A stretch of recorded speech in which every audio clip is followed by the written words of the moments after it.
to the Focus Academy. So this is Tushar Mangle from Focus Academy, and guys, this is our last lecture of this particular chapter, and that is nothing but linear equations in two variable. This is our 6th lecture. If you haven't seen my previous lecture, then I recommend you all to see those previous lecture and then come here, otherwise you won't understand what's happening here. Okay, so without wasting time, let's get started with this chapter.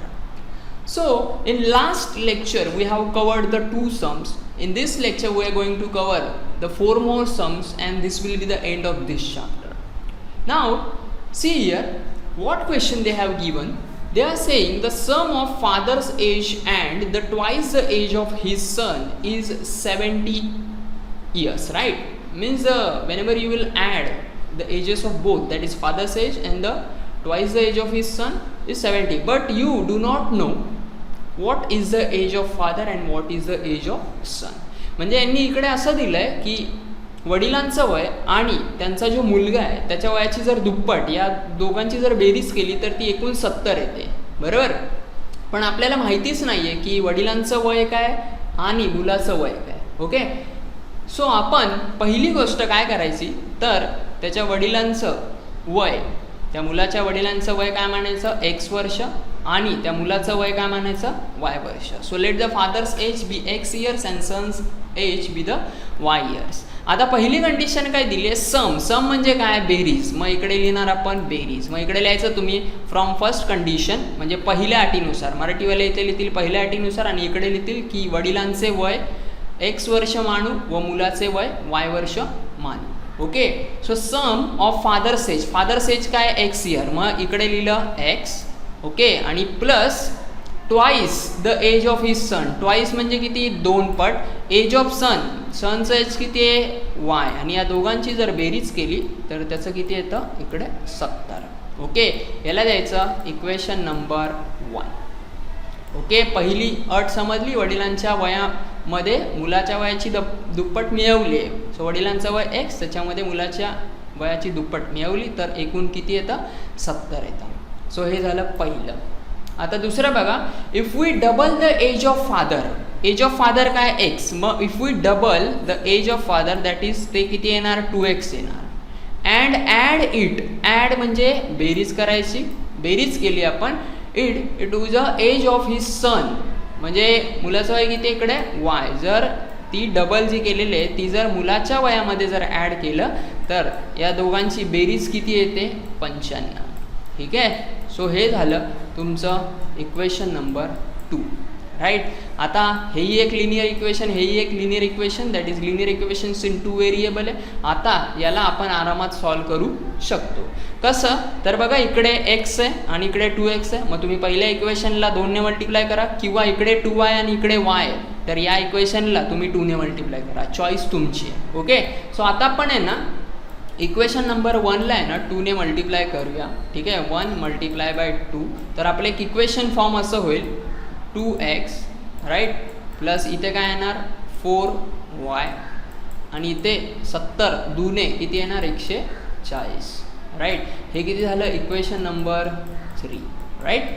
So आता हे जे equation आहे हे वालं आणि हे वालं, यांना कसं सॉल्व करूया आपण, सायमल्टेनियसली सॉल्व करूया. सो बघा, मोठं 95 आणि 140 मधलं हे. सो आपण काय करूया, इकडे 3 मायनस काय करूया 2.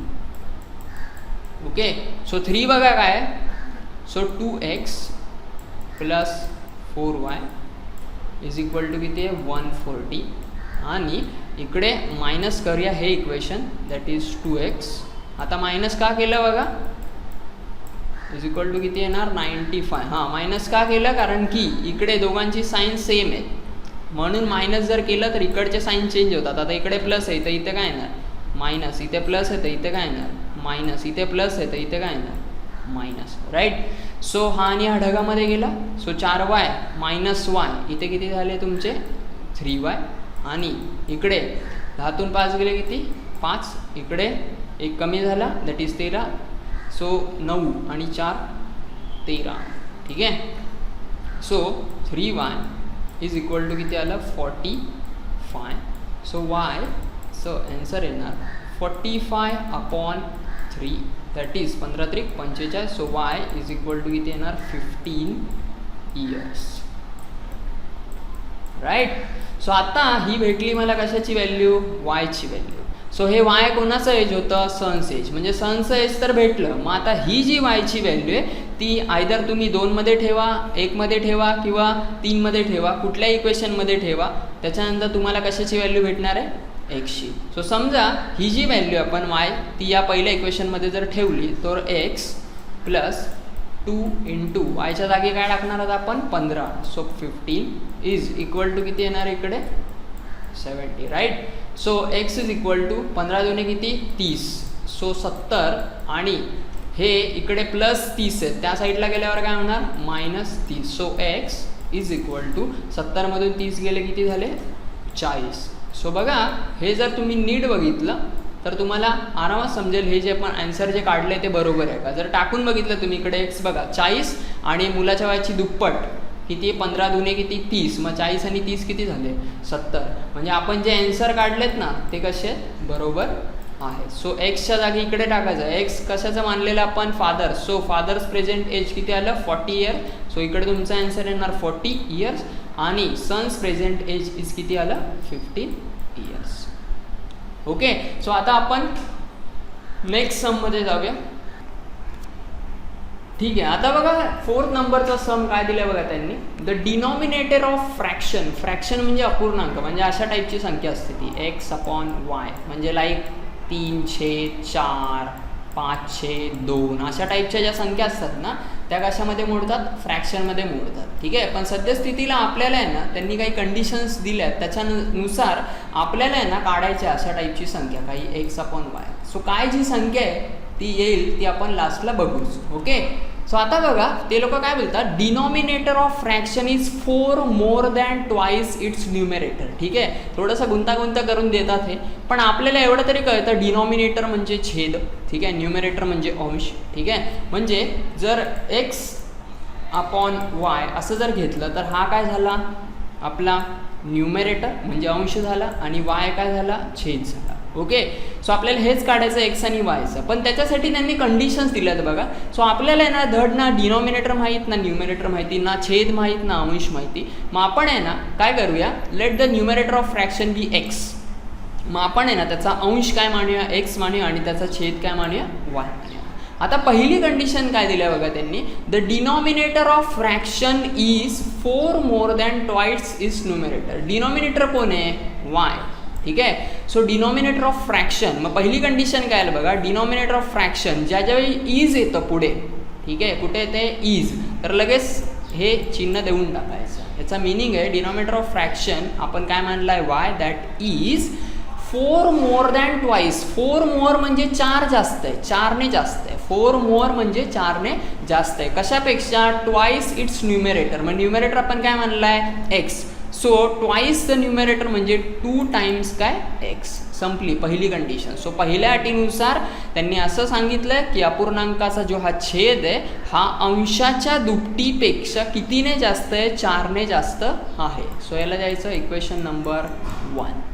ओके. आता बघा दुसरी कंडिशन अशी दिली आहे त्यांनी, denominator becomes 12 times the numerator. म्हणजे छेद आहे ना हा अंशाच्या 12 पटीने एवढा होतो, पण कधी, if both the numerator and denominators are reduced by 6. मग आता मला सांगा जर न्यूमरेटर आपण 6ने जर कमी केला, रिड्यूस केला, तर तो न्यूमरेटर x - 6 होईल. राईट. आणि डिनॉमिनेटर जर आपण 6ने कमी केला तर तो y - 6 होईल. राईट. सो ते लोक बोलत आहेत पहिल्या यांची जी कंडिशन आहे ते बोलतात डिनॉमिनेटर बिकम्स 12 टाइम्स न्यूमरेटर. म्हणजे डिनॉमिनेटर कोण आहे वाय, पण त्याला कितीने कमी केला आहे 6ने. सो y - 6 बिकम्स म्हणजे इज इक्वल टू किती टाइम्स 12 टाइम्स कशापेक्षा 6 x - 6. एक्स काय आहे तर तुमचा न्यूमरेटर. पण पहिली कंडिशन ही आहे की ह्यांना त्यांनी 6ने कमी केलं त्याच्यानंतरच तो 12 पटींनी होतो.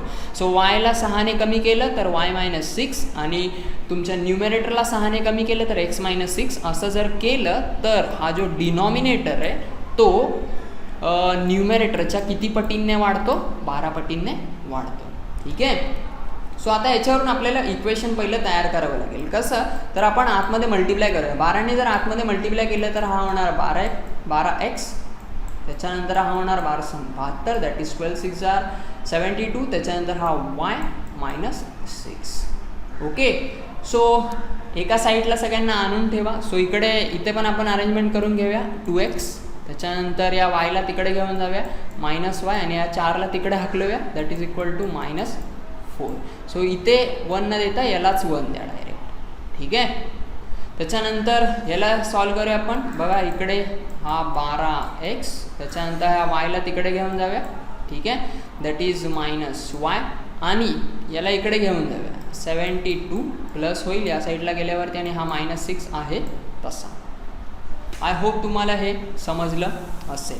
ठीक आहे, सो याला अजून पुढे फर्दर जर बघितलं तर हा होईल 12x -y, आणि 72मधून 6 गेले किती होतील 66. ओके, सो हे झालं तुमचं इक्वेशन नंबर 2. सो हे आपण तयार कशांवरून करतो, यांनी ज्या अटी दिल्यात ना, पहिली अट दुसरी अट, त्याच्यानुसार पहिल्या अटीनुसार पहिलं इक्वेशन तयार झालं, दुसऱ्या अटीनुसार दुसरं इक्वेशन तयार झालं. आता या 2 इक्वेशनला जर सॉल्व केलं तर आपल्याला x आणि yच्या व्हॅल्यू भेटणार आहे. जर आता नीट इकडे बघितलं तुम्ही, इकडे पण y आहे आणि इकडे पण y आहे, इथे पण मायनस आहे आणि इथे पण मायनस आहे. जर दोन्ही साईन जर सेम असतील तर आपण काय करतो, वजाबाकी करतो. ओके, सो बघा आता मी काय करतो, इकडे 2 मायनस किती करणार, इकडे 3. सो 2 किती आहे बघा इकडे 12x -y that is equal to 66, आणि मायनस करूया आपण, इथे 3 ना, इथे 1च पाहिजे. ठीक आहे, सो 2 - 1 किती आहे बघा 2x, त्याच्यानंतर -y, आणि इथे -4. आता बघा आपण इकडे मायनस करतो त्यामुळे इकडचे सिम्बॉल चेंज होतं. प्लसचं काय होणार मायनस, इकडे मायनसचं काय होणार प्लस, आणि इकडे मायनसचं काय होणार आहे प्लस. ओके, सो 12तून किती गेले 2 गेले, म्हणजे इथे झाले 10x, हा आणि हा काय झाला ढगात, कारण की मायनस आणि प्लस उडून गेले, आणि 66 + 4 किती झाले 70. ओके, सो x जर बघितला आपण तर तो असा येईल 70 अपॉन किती येणार 10. सो हा आणि हा ढगात, सो x ची व्हॅल्यू किती आली 7. राईट, समजलं तुम्हाला. सो x ची व्हॅल्यू 7 झाली. आता ही x ची व्हॅल्यू आयदर तुम्ही 2 मध्ये ठेवा किंवा 1 मध्ये ठेवा. सो तुम्हाला कशाची व्हॅल्यू भेटेल y ची. सो आपण पहिल्या इक्वेशनमध्येच ठेवून टाकूया लगेच. सो इकडे लिहायचं तुम्ही पुट x = 7 इन इक्वेशन 1 किंवा 2 ज्याच्यामध्ये तुम्ही ठेवताय. ठीक आहे, सो 1 मध्ये आपण जर ठेवलं तर xच्या जागी आता किती येणार आहे 7. सो 2 × 7 -y, आणि इज इक्वल टू किती -4. ओके, 7 2 किती झाले 14. सो हा -y असाच, त्याच्यानंतर इकडे किती -4. आता काय करूया, -yला तिकडे घेऊन जा आणि -4ला इकडे घेऊन येऊया. Okay, so 14 + 4 is equal to इथे काय येणार आहे तुमचा y, कारण -y त्या साईडला गेल्यावर +y झाला. सो y ची व्हॅल्यू आली 14 आणि 4 किती 18. So y is equal to किती झाले 18. आणि आता तुम्हाला x आणि yच्या ज्या व्हॅल्यू भेटतील त्यावेळी लास्टला तुम्ही लिहायचं द फ्रॅक्शन इज काय x that is 7 upon y ची व्हॅल्यू किती 18. आय होप तुम्हाला हे गणित समजलं असेल. एकदम चिंदी आहे, जर तुम्ही नीट बघितलं तर फक्त मानवानी करायचे, फक्त इकडे नीट करा, कारण की इकडे 6ने कमी करायचं, आणि 6ने कमी केल्यानंतरच ते 12 पटींनी वाढतं, म्हणजे तुमचा डिनॉमिनेटर न्यूमरेटरच्या 12 पटीने वाढतो. आणि हे 2 इक्वेशन्स तुम्हाला सॉल्व करायचे. आता गरजेचं नाही की प्रत्येक वेळी हे सायमल्टेनियसली सॉल्व करायचं, पण सायमल्टेनियसली जरा चिंदी मेथड आहे. ठीक आहे, सो तुम्ही आरामात सॉल्व करू शकता. सो तुम्हाला डिनॉमिनेटरची मेथड हवी असेल तर ती पण करा. डिनॉमिनेटर बोलतो आपली डिटर्मिनंटची. ओके, सो हे तुमचं फ्रॅक्शन आहे दॅट इज x/y ची व्हॅल्यू आपल्याला आली आहे 7/18, कारण की आपण x काय मानलेला न्यूमरेटर आणि y काय मानलेला डिनॉमिनेटर. सो x ची व्हॅल्यू काय आलेली आहे आपल्याला, बरोबर आहे ना. Okay, 7. So this is perfect. So आता आपण जाऊया पुढच्या सममध्ये. या सममध्ये बघा ते लोक बोलतात 2 types of boxes A and B are placed in a truck having capacity of 10 tons. म्हणजे एक ट्रक आहे, ठीक आहे. सो असा तो थोडासा फेंगडा ट्रक आहे असं समजा. ठीक आहे. आणि या ट्रकमध्ये आहेत ना काही बॉक्स ठेवायचे आहेत, काही ए टाईपचे आहेत आणि काही बी टाईपचे आहेत, ठीक आहे. आणि ते सगळे जर ठेवले तर या पूर्ण जो ट्रक आहे ना त्याची कॅपॅसिटी आहे ना, ठीक आहे, त्याची कॅपॅसिटी आहे 10 टन्स, 10 टन एवढी क्षमता आहे त्याची. आणि हे एक मालवाहू असा एक ट्रक आहे तो, ओके. पण आहे ना आपल्याला माहिती नाही की एमध्ये किती वजन आहे, ए या बॉक्सचं वजन किती आहे आणि बी या बॉक्सचं वजन किती आहे हे आपल्याला माहिती नाही. पण एवढं माहिती आहे की त्या पूर्ण हा जो काही ट्रक आहे त्याच्यामध्ये 10 टन एवढं जे काही माल आहे तो आपण याच्यामधून वाहून नेऊ शकतो, ओके. सो आपल्याला माहीत नाही की एचं वजन किती आहे, तर आपण त्याला मानलं एक्स टन आणि बीच्या टाईपचा जो काही बॉक्स आहे त्याचं वजन मानलं वाय टन. पण ते लोक काय बोलतात बघा, पहिली कंडिशन ते लोक असं देतात, वेन 150 बॉक्सेस ऑफ टाईप ए, मग ए टाईपचे किती बॉक्स आहेत 150, तर त्यांचं वजन 150 पट असणार, म्हणजे 150 टन असणार, राईट. आणि जे बी टाईपचे बॉक्स आहेत त्यांचं वजन असणार किती आहेत, बी टाईपचे 100, इकडे 100 पाहिजे ॲक्च्युली, इथे तुम्ही 100 करून घ्या, ठीक आहे. सो इकडे 100 वाय असं येणार आहे, okay. So they are loaded in truck, म्हणजे ते ट्रकमध्ये आता ठेवलेले आहेत. सो पहिली कंडिशन बोलता येते Wien 150 boxes of type A, 150 boxes म्हणजे किती येणार 150x, बरोबर, plus box B J type आहेत ते किती आहेत 100 आहेत. सो 100 इंटू इथे काय येणार आहे वाय, बरोबर का. आणि या दोघांची जर आपण बेरीज करून आज जर ठेवली तर यांची क्षमता 10 टन एवढी असेल. हे झालं तुमचं equation number 1, right. 150x plus 100y, कारण की बी टाईपचे बॉक्स किती आहेत, इकडे 100 बॉक्सेस आहेत, ठीक आहे. सो इकडे 100 लिहा जरा तुम्ही, 100 बॉक्सेस किती आहेत बी आहेत, सो इकडे 100y येणार आहे. आणि या दोघांची बेरीज जर गेली तर 10 टन एवढी क्षमता तर आहे याची. हे झाली तुमची पहिली कंडिशन. आता ते लोक पुढच्या अटीमध्ये असं बोलतात, but Wien 260 boxes of type ए, म्हणजे जर आता ह्या 150 ऐवजी किती झाले 260, म्हणजे त्यांचं वजन किती होणार 260, राईट. सो 260 कुठल्या टाईपचे आहेत, ए टाईपचे. मग ए टाईपच्या यांचं वजन किती आहे एक्स, म्हणजे ते 260 टन होणार. आणि जे दुसरे आहेत बी टाईपचे ते किती आहेत, एकूण 40 अजून बी टाईपचे बॉक्स, म्हणजे 40 बी टाईपचे बॉक्सचं वजन किती आहे वाय. असं जर दोन्ही हे केलं तरी आतमध्ये मावणार किती आहे 10 टनच मावणार आहेत, कारण की तेवढीच कॅपॅसिटी आहे. म्हणजे यांना म्हणायचं आहे तुम्ही आम्ही 10 टन मावणार, तुम्हाला जसे ठेवायचे तसे ठेवा. आयदर तुम्ही 150 बॉक्स ए टाईपचे ठेवा आणि 100 बॉक्स वाय टाईप बी टाईपचे ठेवा, तरी तुम्ही 10 टनच ठेवणार आहे. आणि 260 बॉक्स ए टाईपचे ठेवले आणि तुम्ही 40 जे काही बॉक्स आहेत ते बी टाईपचे जर ठेवले तरी तुमचं वजन एकूण आमची जी कॅपॅसिटी आहे कशाची ट्रकची ती 10च आहे, ओके. सो इकडे जर तुम्ही बघितलं तर आता हे दोन इक्वेशन्स तुम्हाला सॉल्व्ह करायचे. हे जरा थोडेसे जंगली वाटत आहेत कारण की थोडेसे मोठ्या टाईपचे होत आहेत. सो तुम्ही इकडून काय करा 10 कॉमन काढा. सो हा जर बघितला ना तर हा होईल 150x प्लस इकडून जर 10 कॉमन काढलं तर हा होईल 10y, ओके. आणि इकडे किती आहेत 10, ठीक आहे. सो हा 10 आणि हा 10 गुल होईल, म्हणजे तुमचं इक्वेशन कसं तयार होईल बघा 15x plus 10y is equal to 1. याला इक्वेशन नंबर 1 द्या, ठीक आहे. हे सगळं झाल्यानंतर याला इक्वेशन नंबर 1 द्या. सो हे तुमचं पहिलं इक्वेशन झालं. आणि दुसरं इक्वेशन बघा, हे काय आहे 260 plus 40y is equal to 10, ठीक आहे. आता याला हात नाही लावायचा या इक्वेशनला. आता इक्वेशन 1ला आहे ना आपण आहे ना 4ने मल्टिप्लाय करूया. का, कारण की इथे 40 आहे, सो इथे मी 4ने मल्टिप्लाय केले तर इथे पण 40 होईल बघा. सो मी इक्वेशन 1ला जर 4ने मल्टिप्लाय केलं तर 15 चौक किती झाले 60x, बरं, प्लस इथे झाले 40y आणि इथे किती झाले तुमचे 4. याला द्या इक्वेशन नंबर 3, ठीक आहे. सो आता ह्या 3 आणि 2 यांची लग्न लागू शकतात. सो बघा कसं इकडे 40y 45 सेम झालं, म्हणजे आता इकडे प्लस प्लस आहे म्हणजे मायनस करायचं एवढं मात्र फिक्स आहे. सो आपण काय करूया 2 - 3 करूया, ओके. सो जरा हे थोडंसं ओढून टाकूया सो दॅट आपल्याला लिहिता आहे.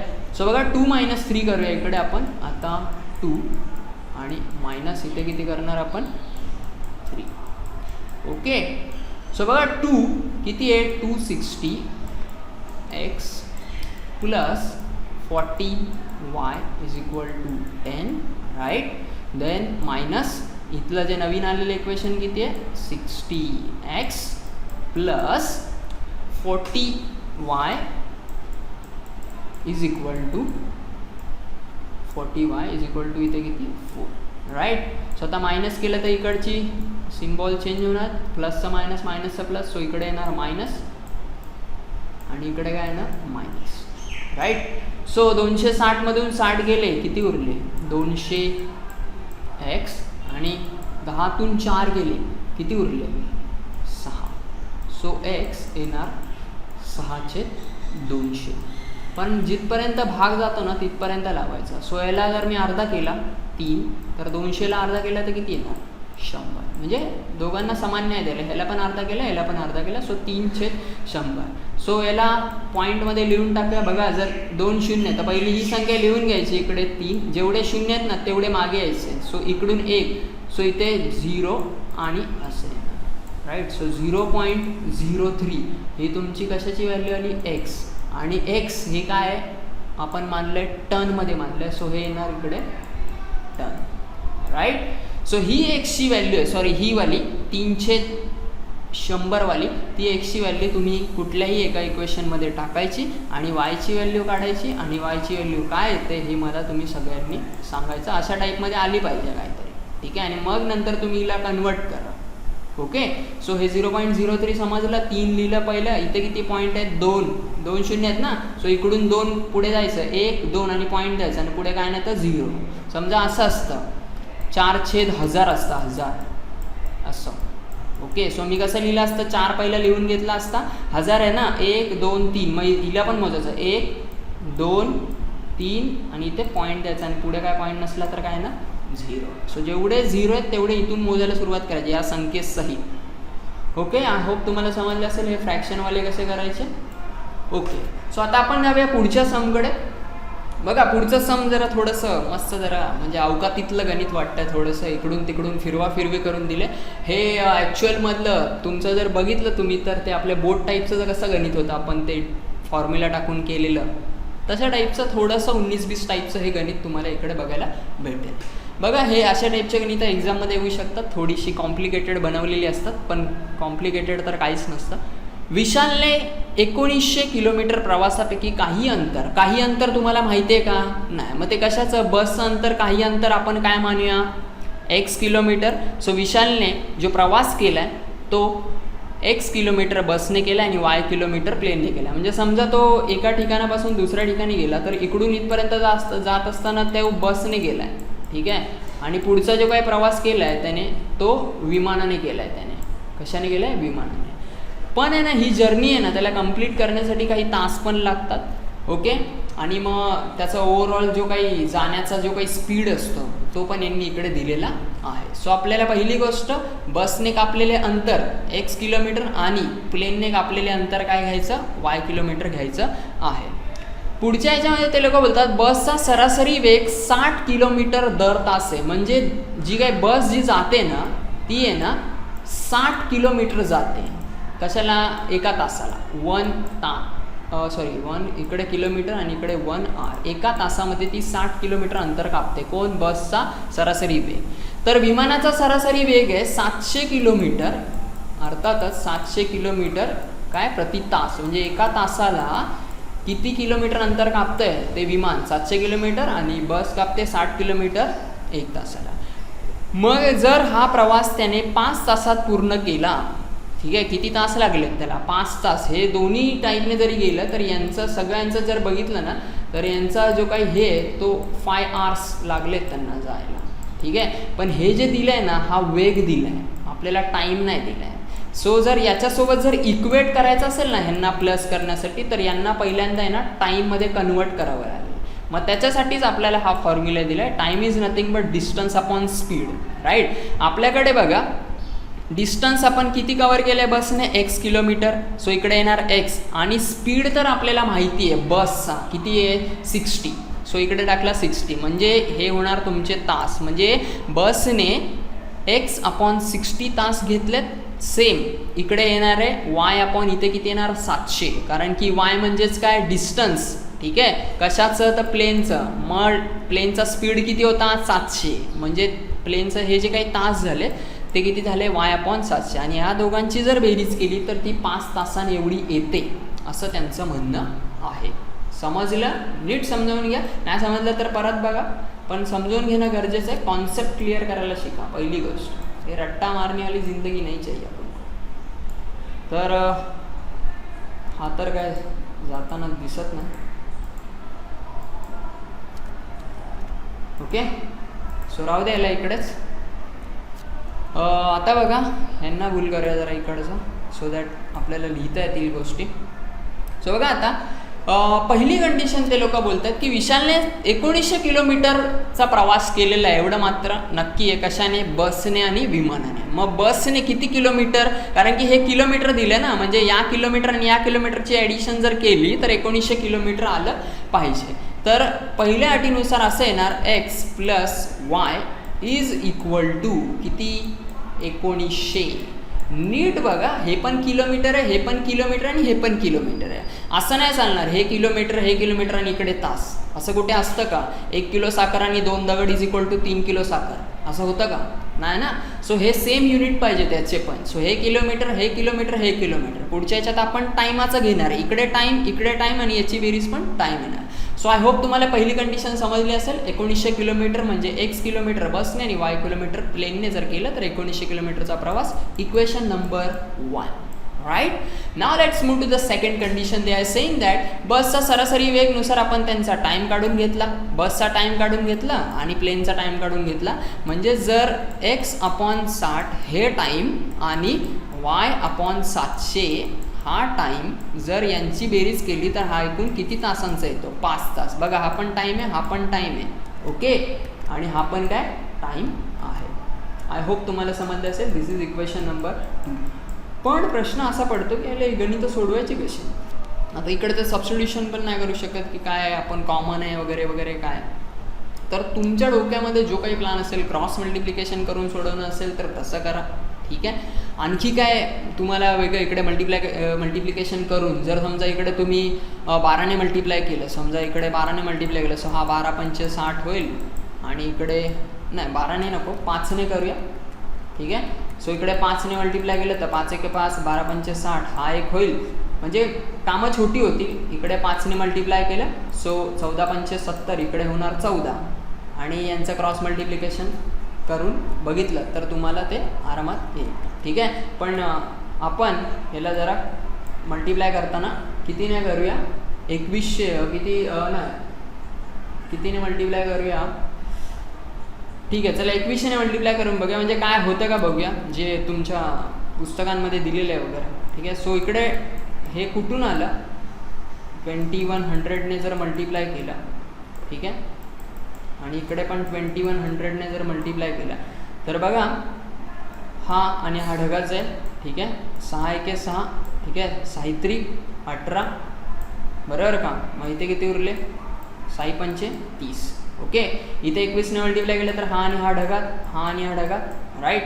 7 × 7 7×3 = 21, म्हणजे इथे 3 होईल. सो तुमचं इक्वेशन कसं येईल बघा, 35x, ठीक आहे, प्लस इकडे येणार 3y आणि दॅट इज इक्वल टू 21×5 मला वाटतं 5000 दॅट इज 105 आणि हे वरचं 00. ओके. सो हे किती होणार आहे तुमचं ओव्हरऑल जर नीट बघितलं तर 10,500. राईट. कुठलं? हे वाला. आणि इथलं काय आलं? 35x + 3y is equal to 10,500. हे असं का केलं माहिती आहे का? तुम्हाला जर पाहिजे असेल ना तर तुम्ही दुसरं पण करू शकता. सो ही काय रिकमेंडेड मेथड वगैरे नाही आहे तुमची. सो तुम्हाला जे काही करायचं आहे ते तुम्ही आरामात दुसरे काही मल्टिप्लिकंट्स पण टाकू शकता तिकडे, म्हणजे मी मगाशी जसं बोललो. ठीक आहे. सो तुम्ही इकडे 5 टाकले तरी तुम्ही आरामात करू शकता. सो हे तुमचं इक्वेशन नंबर 3 झालं. आणि आता तुम्हाला ह्या इक्वेशनला आणि या इक्वेशनला मिळून सॉल्व करायचं आहे. सो तुम्ही ह्या एक्सची व्हॅल्यू म्हणजे 1900 - y इथे जरी टाकली तरी तुम्हाला आरामात ते इक्वेशन येऊ शकतो. म्हणजेच कसं बघा, इकडे 35 आणि या एक्सची व्हॅल्यू इथे काय येणार? 1900 - y. सो इकडे लिहिलं तुम्ही 1900 - y. ठीक आहे. ही इथे टाकली प्लस किती 3y आणि इज इक्वल टू 10,500. म्हणजे तुम्हाला याच्यातून भेटणाऱ्या कशाची व्हॅल्यू वायची व्हॅल्यू. आणि एकदा का वायची व्हॅल्यू भेटली की आपल्याला कशाची व्हॅल्यू भेटेल एक्सची भेटेल. आणि मग संपलं आहे हे गणित. कारण की मग आपल्याला एक्स आणि वायच्याच किमती काढायच्यात की किती डिस्टन्स कवर केलं बाय बसने. सो आपल्याला एक्सचीच व्हॅल्यू फक्त विचारली तर तुम्हाला फक्त लास्टला आन्सरमध्ये लिहायची बसने कवर केलेलं अंतर. ठीक आहे. सो हे मॅन्डेटरी नाही 2100च घ्यायचं. हे का कारण की इथे LCM घेतात आपण. यांचं जर LCM काढून बघितला तुम्ही लिस्ट कॉमन मल्टिपल. ठीक आहे. मला तर काय हे काय LCMच काढायचं असं गरजेचं नाही. तुम्हाला जसं येईल तसं क्रॉस मल्टिप्लाय करून जरी केलं तरी तेच आन्सर येणार आहे. सो हे तुम्ही सॉल्व करायचं. एक्स आणि वायची व्हॅल्यू काढायची आणि मला तुम्ही ते सगळं सॉल्व करून मला टेलिग्राम ॲपवरती पाठवायचं. So this is the end of this chapter. I hope तुम्हाला हा चॅप्टर पूर्ण समजला असेल. तर नसेल समजला तर परत परत बघा. काहींना समजलेला नाही आहे तर त्यांनी बघण्यात हरकत काय. ठीक आहे. तर अजून काय असेल तर विचारा तुम्ही मला. सो आता आपण इकडे थांबूया. So thank you very much for watching this complete lecture. आणि मग आपण नंतर स्टार्ट करूच lecture. Okay. Till then bye bye.